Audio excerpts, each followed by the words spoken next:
Buenos días a todos. Nuestros nombres son Álvaro Cueta, Joseph Malca y Álvaro Concha.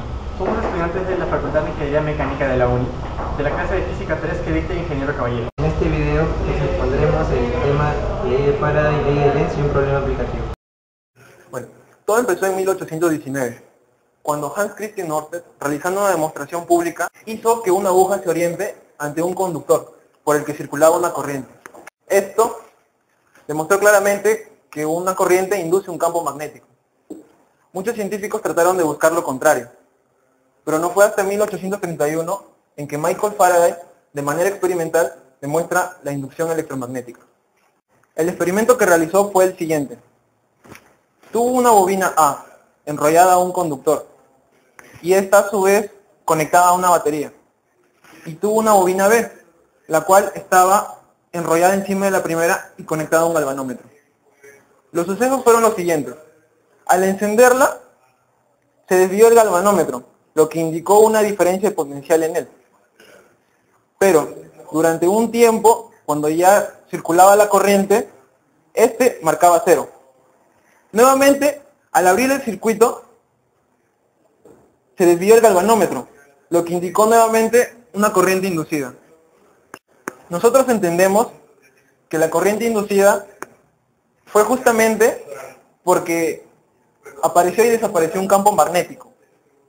Sin embargo, esto fue la base para enunciar lo que más adelante conocemos como ley de Faraday.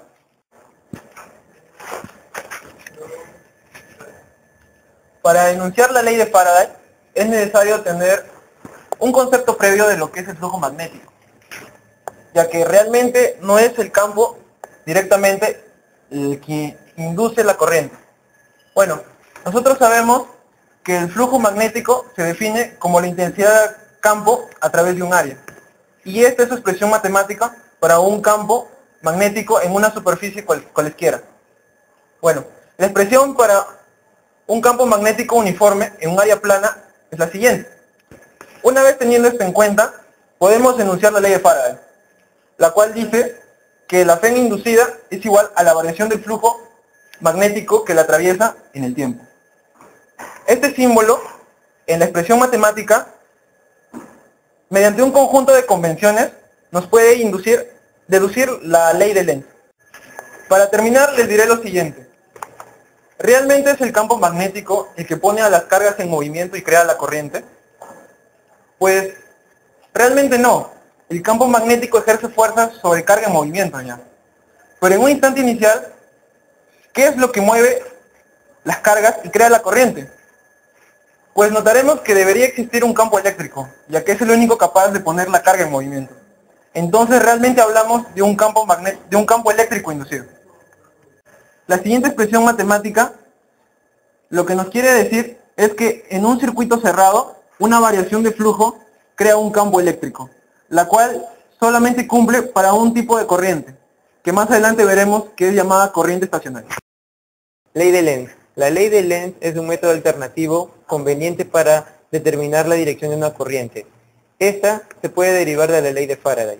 La ley de Lenz nos es útil para entender los efectos inductivos y para entender el papel que juega la conservación de la energía. El enunciado de la siguiente ley es el siguiente. La dirección de cualquier efecto de inducción magnética es tal que se opone a la causa de tal efecto. La causa que produce un flujo magnético variable puede ser el movimiento de los conductores que conforman el circuito, un campo magnético variable o una combinación de ambos. Bueno, aquí les tengo unos cuantos ejemplos. Tenemos un imán y lo dejamos caer con el polo norte hacia abajo. Vemos que cuando está cayendo, en primer lugar imaginemos que tenemos 4 líneas de campo magnético que están atravesando la espira. Mientras cae, va a aumentar el número de espiras y va a tener 5, digamos. Entonces, la corriente va a inducir un campo magnético en sentido contrario para mantener el equilibrio. Entonces, el campo magnético inducido sería hacia arriba y la corriente sería en sentido horario. Aquí tenemos un imán yendo hacia arriba con el polo norte hacia abajo. Vemos que las líneas de inducción, primero tenemos 5 y cuando se aleja, digamos que tenemos 4. Entonces, para compensar la que se ha ido, se va a inducir un campo magnético hacia abajo y seguirá esta dirección por la mano derecha, induciéndose una corriente en sentido horario. En este otro ejemplo tenemos un imán cayendo con el polo sur hacia abajo. Entonces tenemos, por decirlo, 5 líneas hacia arriba. Entonces cuando este va cayendo, las líneas van a aumentar y digamos que tenemos hora 6. Entonces para contrarrestar este efecto, va a inducir un campo magnético hacia abajo. Y por la regla de la mano derecha igualmente, va a inducir una corriente en sentido horario. Ahora, este último ejemplo. Tenemos un imán yendo hacia arriba y con el polo sur hacia abajo. Entonces, digamos que tenemos 4 líneas hacia arriba y mientras se va alejando, van a disminuir las líneas. Y digamos que ahora tenemos 3. Entonces, para compensarlo, va a inducir un campo magnético hacia arriba. Entonces, por la ley de la mano derecha, de igual modo, la corriente nos va a salir en sentido antihorario.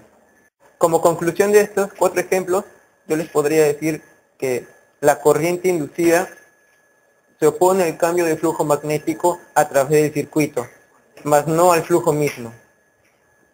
Con respecto a la conservación de la energía, aquí tenemos un gráfico en el que tenemos un campo magnético entrante y aquí una barra que está moviéndose con una velocidad v. Entonces, si esta barra la movemos, vamos a tener, por ejemplo, 4 líneas entrantes. Y si lo movemos más allá, va a tener 5. Entonces, para contrarrestar esto, el campo va a inducir un campo magnético hacia arriba y la corriente sería en sentido antihorario. Se evidencia la conservación de la energía porque si la corriente fuera en sentido contrario, la fuerza cambiaría de sentido. Y esta barra iría con una velocidad creciente y se rompería la ley de conservación de la energía. A continuación resolveremos un problema para aplicar la teoría aprendida.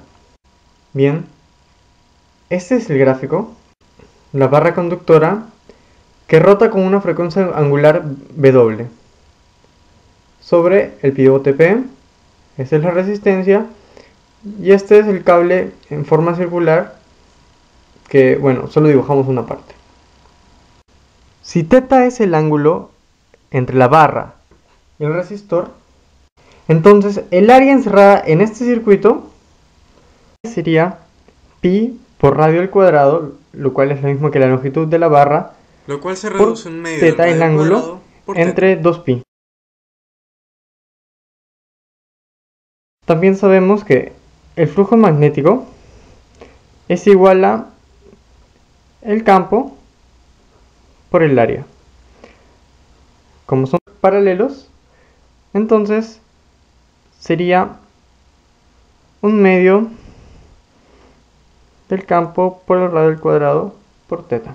De esta manera, la magnitud de la FEM inducida, lo cual sabemos por definición que es diferencial del flujo magnético entre diferencial de tiempo, es igual a diferencial de flujo,